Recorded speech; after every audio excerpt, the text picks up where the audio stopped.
Olá pessoal, estamos aqui para mais uma videoaula de métodos matemáticos e na aula de hoje nós vamos continuar falando sobre sistemas de equações lineares, mas de uma maneira um pouco diferente.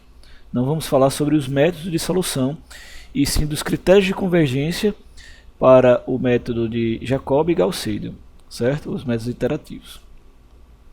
Então hoje nós vamos falar sobre critério de linhas. E na próxima aula nós vamos falar sobre o critério de Sarsfield. Então vou deixar aqui apenas o que entender como necessário. Vou apenas receber a matriz A, pelo menos por enquanto. Esse aqui é o mesmo material que a gente usou para fazer o critério de linhas e o método de Jacobi e Gauss-Seidel. Então, para o critério de linhas, eu basicamente só preciso da matriz A e eu preciso executar essa fórmula, que seria alfa igual ao somatório de j igual a 1, j diferente de k, de quem até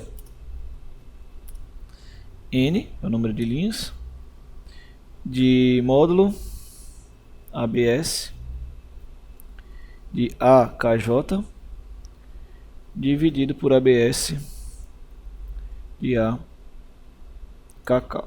Basicamente, ao executar esse somatório, nós conseguimos saber o critério de linhas. Então, ao final, o maior valor de alfa ele tem que ser menor do que 1, para que a gente possa garantir que o método de Jacobi tenha solução a partir de qualquer condição inicial, certo?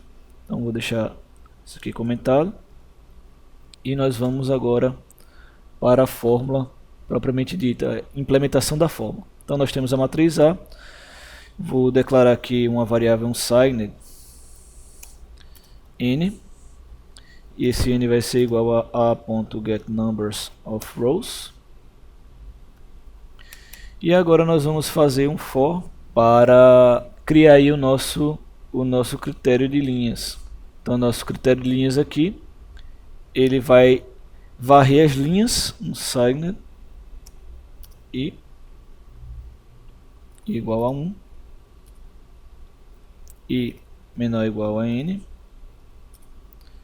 mais i. Então estamos varrendo aqui todas as linhas i, assim nós chamamos de k, né? E j, só para a gente não se perder aqui. J. Então, assim, antes de mais nada, vamos criar o somatório double sum2 vai ser igual a 0.0 e aqui um signed j igual a 1, j menor ou igual a n mais j. Então aqui nós sabemos que j tem que ser diferente de i, if j diferente de i, nós vamos acumular o valor do somatório, certo? Então vamos fazer esse cálculo aqui. Já vamos fazer o cálculo inteiro, certo?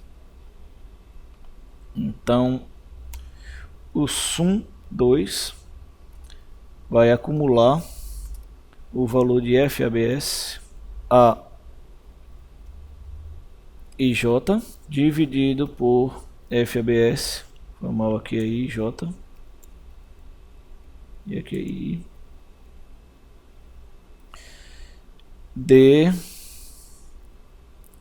FABS dividido por A I, vírgula I. Ok. Então, do jeito que estamos fazendo aqui, nós estamos executando essa fórmula aqui, certo? Ao final, depois de fazer o somatório, vamos guardar aqui numa variável que vamos chamar de alfa, certo? Então vou criar a variável aqui, alfa, e essa variável alfa eu vou fazê-la do tamanho de n, tamanho de linhas de n. Então aqui vai ser alfa na posição i,1 é igual a sum2. Pronto. Não tem tanto o que fazer, certo? O que eu estou mostrando aqui para vocês é basicamente como fazer essa formulazinha aqui, ok? Como fazer essa fórmula. Então, é o somatório de i igual a 1, i diferente de j, até n, do módulo de aij dividido por ai. Ok? Então, nós podemos fazer todo esse somatório aqui. E, finalmente, nós podemos, né, mostrar aqui se passou ou não no critério de linhas, certo? Então, para isso, vou criar max e max indi. E aí fazer como a gente fez lá no critério de parada. Max indi igual a linhalg max alfa. E aí, ao fazer isso, ele vai pegar o maior valor de alfa, que já está em módulo, certo? Porque o numerador e o denominador aqui estão em módulo. Depois de ele tirar o maior valor aqui, nós vamos mostrar na tela std string str vai receber o valor de alfa, o i.textdit.setText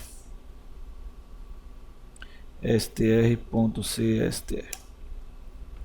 Obviamente o maior valor de alfa tem que ser menor do que 1, certo? Então eu posso mostrar todos os valores de alfa, e eu posso mostrar também aqui o i.textedit.append.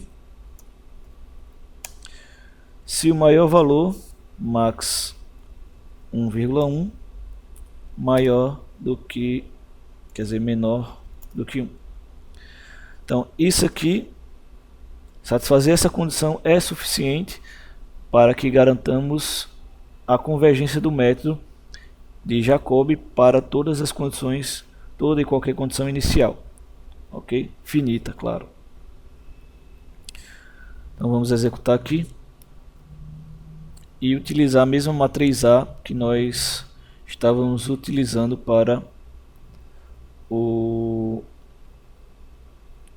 passado. Então, que a gente vai ter que fazer uma conversão, certo? Então que string number, pronto, ele vai resolver isso aqui. Então nós vamos digitar aqui 10,2,1, ponto e vírgula 1,5,1, ponto e vírgula 2,3,10. Nós não precisamos do valor de b, certo? Então aqui ele jogou verdadeiro, certo?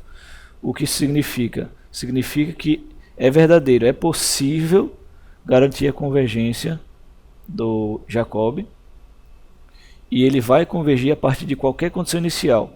Significa que, independente do valor de x que a gente colocar na primeira iteração, a gente vai conseguir encontrar a solução do sistema de equações utilizando o método de Jacobi, certo? Como a gente pode ver aqui, o alfa não passa de 0,5, ou seja, ele nunca vai ser maior ou igual a 1.